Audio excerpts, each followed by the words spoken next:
ఈరోజు morning routine ఏంటో చూసేద్దాం రండి. హెల్తీగా ఉండాలి, ఎండాకాలం కదా, కొంచెం వాటర్ కంటెంట్ ఉన్నవి ఎక్కువగా తీసుకుంటే మంచిది. మజ్జిగ లాంటిది, కొబ్బరి నీళ్ళు, రాగి జావలో మజ్జిగ కలుపుకొని తాగొచ్చు, లేదంటే పాలు బెల్లం కూడా వేసుకొని తాగొచ్చు.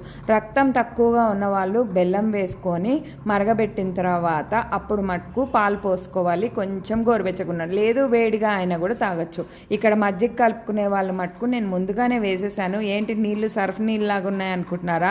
పాల గిన్నెలో పెట్టాను, అందుకనే వాటర్ తెల్లగా కనిపిస్తున్నాయి. వాటర్లో అయితే ఏమీ కలపలేదు, ఉత్తి నీళ్లు, ఉప్పు వేశాను.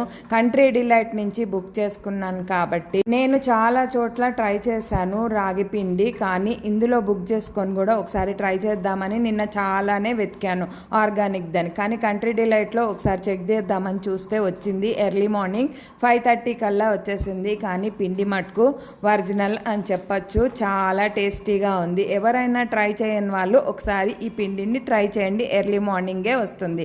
ఇది పెట్టేసి వెళ్ళిపోయాను ఇంకా గుడిలో కూడా కొన్ని ఫోటోలు యాడ్ చేస్తాను, మరి మీరు కూడా చూసేసేయండి. ఈరోజు అమ్మవారి అలంకారం ఎంత బాగుందో. ఇంకా పులిహార తీసుకొని అయితే ఇంటికి వచ్చేసాను. తర్వాత నేను మజ్జిగ కలిపింది మిస్ అయిపోయింది, తాగింది కూడా మిస్ అయిపోయింది. 2 ఇడ్లీలు తిని రాగి జావ అయితే ఈరోజు బ్రేక్ఫాస్ట్ కంప్లీట్ అయింది. బాయ్ మరి.